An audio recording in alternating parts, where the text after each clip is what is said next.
आज सब गोपियां इस बंसी से परेशान हो गई हैं। और इतना सुंदर भाव, ठाकुर जी वंशी जब बजाते हैं, वंशी के भाव से ठाकुर जी किशोरी जी का स्मरण करते हैं। आहा।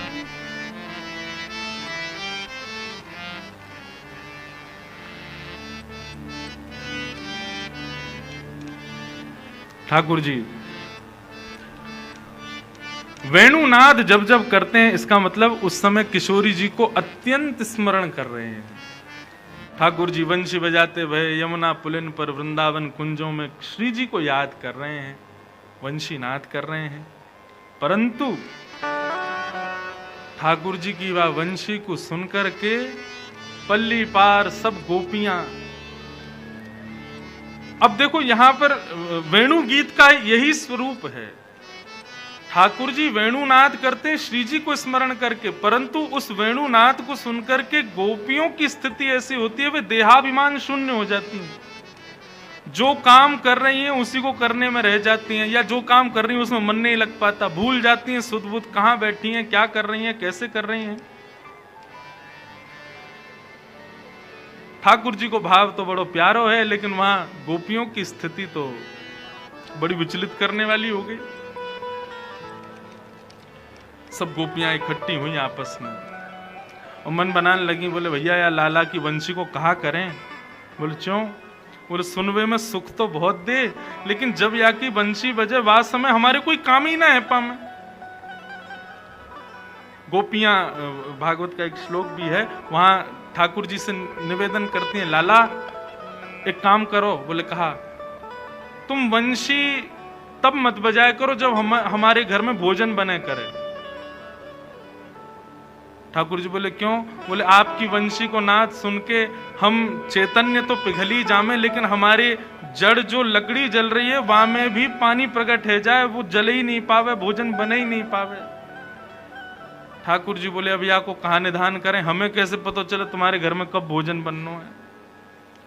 अब पता चली दोपहर में तेरी सास से भूख लगी आई, तू बनाने लगी और वही समय हम वंशी, अब या को मतलब तो ये पूरे दिन की प्रतिबंधी कर दो हम पे कि हम वंशी नहीं बजाएं। आज सब गोपियां मन में विचार करने लगी, बोले देखो सुख अपनी जगह भैया, लोक लाज भी तो देखनी है, परिवार भी तो देखना है, और या कन्हैया के चक्कर में तो हमारा सब बर्बाद है जाएगा। एक गोपी बोली कल मैं तो खिचड़ी बना रही, वही समय यानी वंशी की ऐसी तान छेड़ी कि नमक की जगह शक्कर डाल दी वो खिचड़ी में। सब गोपियां अपनी अपनी स्थिति कहने लगी, मन में विचार करने लगी कहा करें कहा करें। तो सब गोपी ने मन बनाया, बोले एक काम करो, लाला की वंशी चुराए लो। लाला की वंशी चुरा लेंगे तो बजा ही नहीं पावेगो, बजा नहीं पावेगो तो फिर हमारे काम धंधे हुए जाए करेंगे। और तो सुनो वहां में एक फायदा और रहेगा, जब सुनवे को मन करे ना तब दे दे करेंगे ले लाला, और फिर आगे बाद जब हमें काम करने होंगे फिर कोई गोपी भेज के फिर चुरा लेंगे। गोपियां सब ये चर्चा कर रही थी, तभी वहां से ठाकुर जी का एक सखा गुजर रहा था जिसका नाम है मधुमंगल। तो मधुमंगल तो ठाकुर जी की सीआईडी फोर्स है, वहां को काम ही यही है कि कहां क्या योजना बन रही है वो योजनाएं सुनना और जाके ठाकुर जी को बताना। अच्छा, मधुमंगल जो ठाकुर जी से बहुत बड़ा है उम्र में, लेकिन ठाकुर जी के संग ऐसे रहता जैसे संग कोई बालक है का। तो मधुमंगल एक वृक्ष के पीछे खड़े होकर सुनना था, सब गोपियां कह रही हैं कि लाला की बंसी चुराओ। मधुमंगल बोलो सुन लई मैंने, सबरी बात सुन लई। गोपी बोली अरे ये कहा भयो, याने कहां थे सुन लई? अरे कांडे कहां थे आगो तू? बोले अरे हम तो अंतर्यामी के संग रहे, तो हम अंतर्यामी है, जब चाहे जहां चाहे वहां पहुंच जामे, और जा से हमारे लाला को खतरा वास है तो हमको बहुत ज्यादा ध्यान रखना पड़े। तुम सब गोपी कब कहा कैसे कहा कर दो, या हमारे मुंह को बड़ो ध्यान रखना पड़े।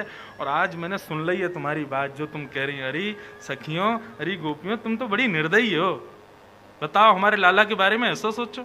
सब गोपी बोली कहा सुनो तेने? बोले मैंने सब सुन लियो है कि तुम लोग कह रहे हैं कि हम लाला की बंशी चुराएंगी। सब गोपी चरण पकड़ने लगी, बोले तो पता चल गई है, अब ठाकुर जी से मत कहिए। बोले कहियो? अब्बा बंशी की जिम्मेवारी मेरी है, तुम चुरा के तो दिखाओ। चुरानो तो दूर, तुम छू नहीं पाओगी वह बंशी को। हमारे लाला इतना प्रेम करे, तुम्हें पता है यशोदा मैया के संग ना सोवे, लेकिन वह बंशी को लिपट के सोवे, वह बंशी के बिना एक क्षण ना रहे। और तुम सब हमारे लाला के वह प्राण स्वरूप बंशी को चुरावे को योजना बना रही हो।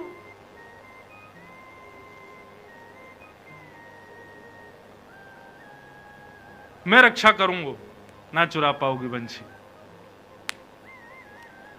गोपी बोली, मधुमंगल तू हमारी बात सुन, यदि तू हमारी बात सुनेगो तो तू भी राजी करेगो कि बंशी चुरानी चाहिए। देख हमारे घर की स्थिति का कर दी है वह बंशी ने। जब जब बजाय बाकी वजह से जो जो घरों में हो जाता है वो सब बताने लगी गोपियां। मधुमंगल बोले, मेरे पास एक उपाय है, वंशी भी ना चोरी करनी पड़ेगी और तुम्हारे काम भी आ जाएंगे। गोपी बोली, कहा करनो बता दे भैया, तेरे पाम पूछें, जल्दी बता।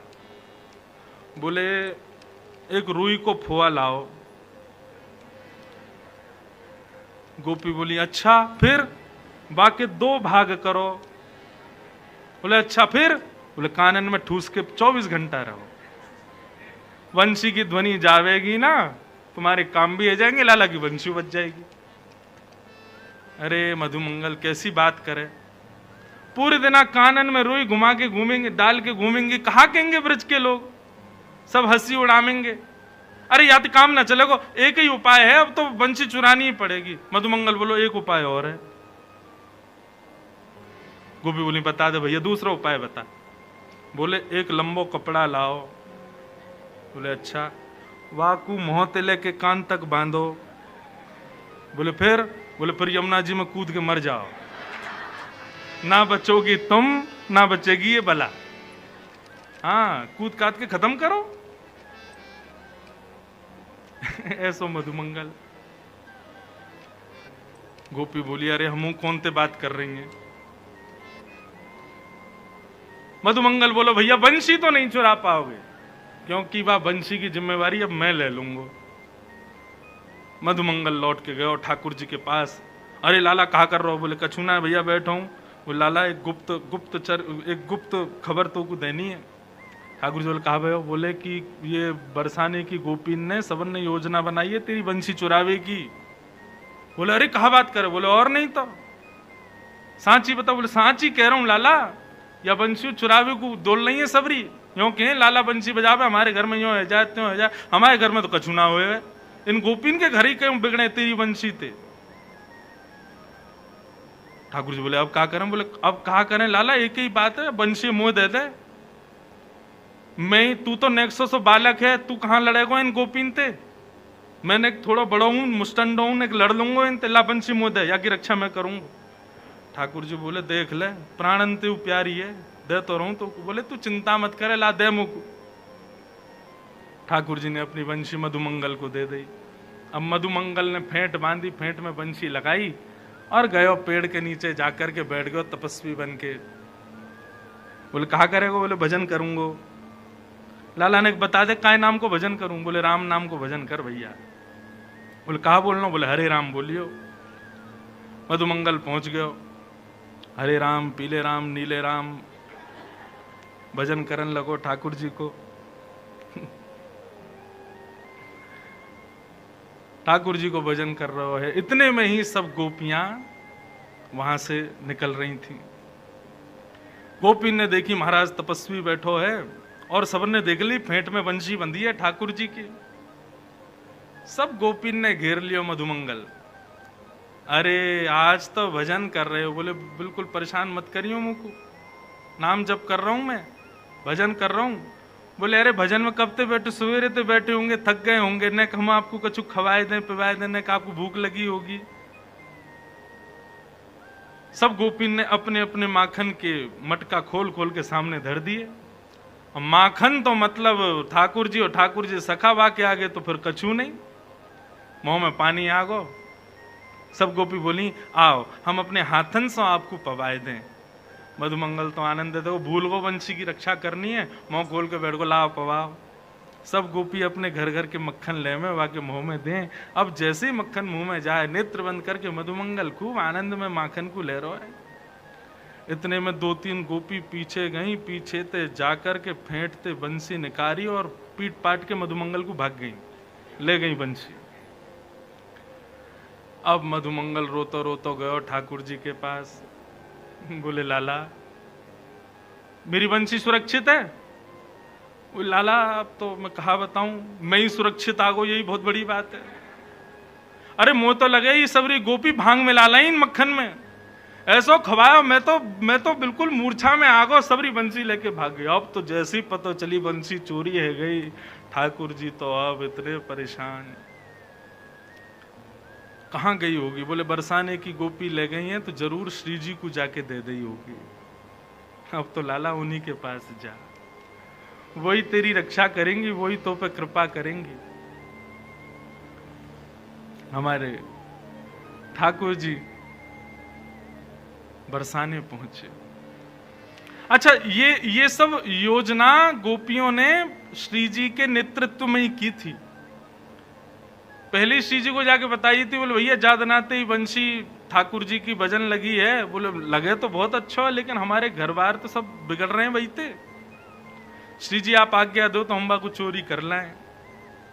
पहले तो श्री जी ने मना किया, लेकिन फिर ललिता विशाखा ने प्रलोभन दियो, बोले बंशी चोरी हो जाएगी तो वह बंशी को लेवे श्याम सुंदर आमेंगे। तो श्री जी को लगे अच्छा श्याम सुंदर यहाँ आमेंगे? बोले हाँ।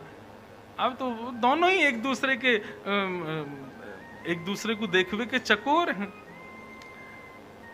श्री जी ने भी आज्ञा दी कर लाओ चोरी, और महाराज सब गोपी चोरी करके वह वंशी को ले गई और ले जा करके रत्न जटित सिंहासन पर बैठी श्री जी उनको प्रदान कर दे। नेक देर में ही ठाकुर जी पधारे, मोह उतरो भयो है आंखन में मोटे मोटे बिंदु। श्री जी के चरणन में जाकर के निवेदन कर रहे हैं, हे श्यामाजू मेरी मुरलिया दे दो। अब इसी को इसका एक और विस्तार स्वरूप है इस लीला का, उसको राधा न्याय कहते हैं। श्री किशोरी जी से ठाकुर जी और गोपियां दोनों कटघरे में खड़े हो जाते हैं। किशोरी जी मुख्य बीच में बैठ करके न्याय करती हैं कि कौन सही है कौन गलत। ठाकुर जी ने जाके कही कि मेरी वंशी मुंह को दे दो।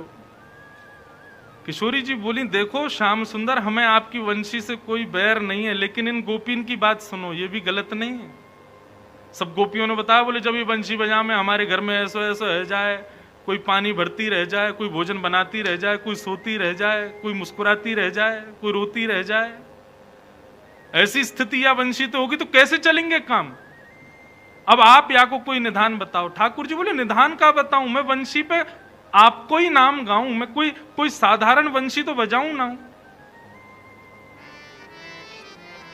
तेरो ही गुण गाऊं मुरलिया, तेरो ही गुण गाऊं मुरलिया। ठाकुर जी अपना पक्ष पुष्ट कर रहे हैं। लीला में श्यामाजू तो मुख्य आसन पर बैठी हैं, ठाकुर जी एक तरफ अपना पक्ष रख रहे हैं और गोपियां दूसरी तरफ से आरोप लगा रही हैं, और ठाकुर जी बता रहे हैं कि भैया हम वंशी काय भाव से बजा में।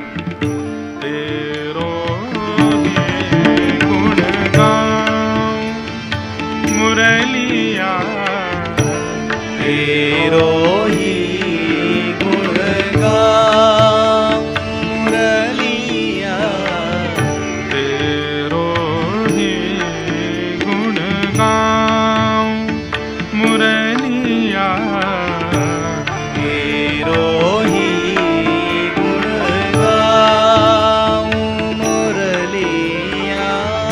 तुम हो कुंवर किशोरी राधे, तुम हो कुंवर किशोरी राधे, मैं तेरे ही हाथ बिकाऊं श्यामा, तेरे ही हाथ बिकाऊं श्यामा, तेरे ही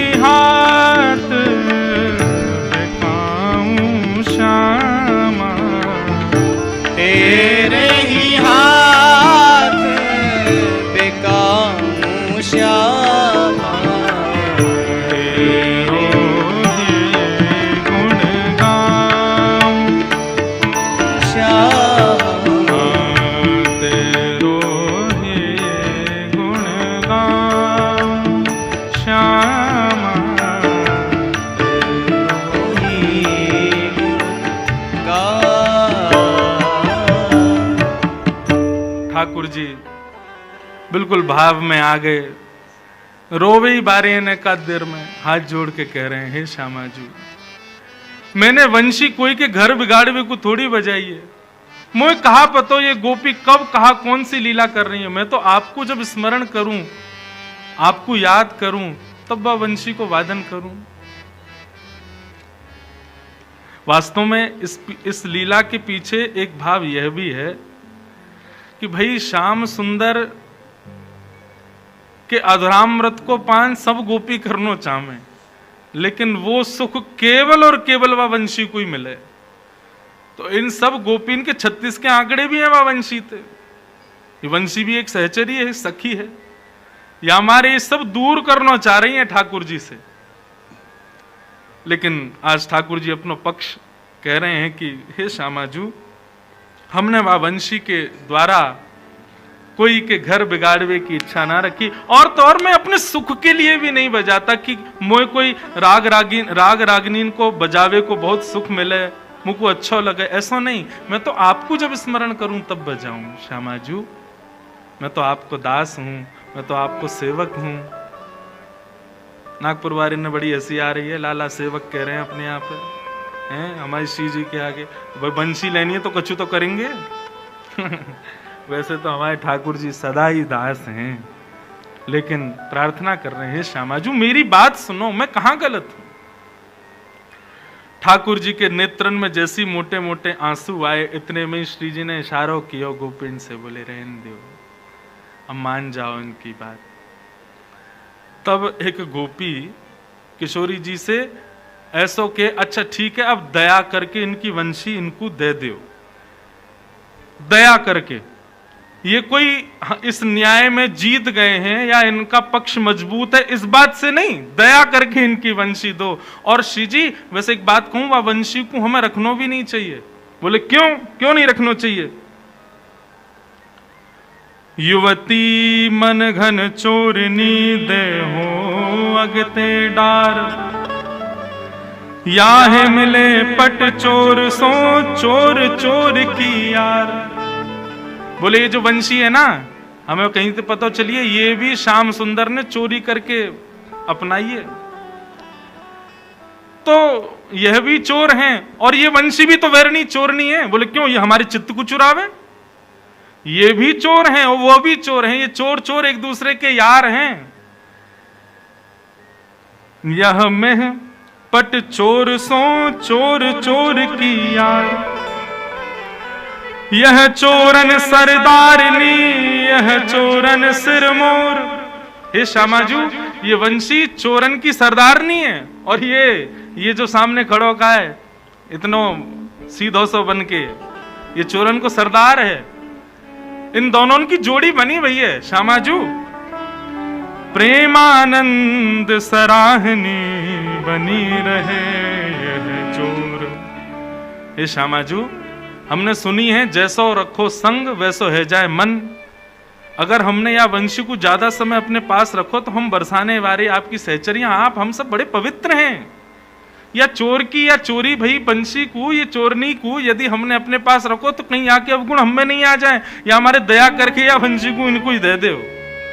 या कुछ ज्यादा समय संग नहीं रखना चाहिए, नहीं तो कहा पता वाकई अवगुण हमारे भीतर आ गए तो। तब ठाकुर जी, तब उन गोपिन के भाव सुनकर के श्री जी ने न्याय में जीते नहीं है, दया करके वंशी को ठाकुर जी को प्रदान किया। अच्छा लो रखो अपने पास। जैसे ही ठाकुर जी के हाथ में वंशी आई, ठाकुर जी के तो तेवर ही बदल गए, आंखन के ढंग बदल गए, चेहरे को रंग बदल गए। बोले ऐरी गोपी काके रही, ये चोर नहीं है, मैं चोर हूं, ले रुक अभी बताऊं। इतने में ही ठाकुर जी ने दर पर रखी वंशी और जैसे ही नाद किया सबरी गोपी वहीं मूर्छित होके गिर गई।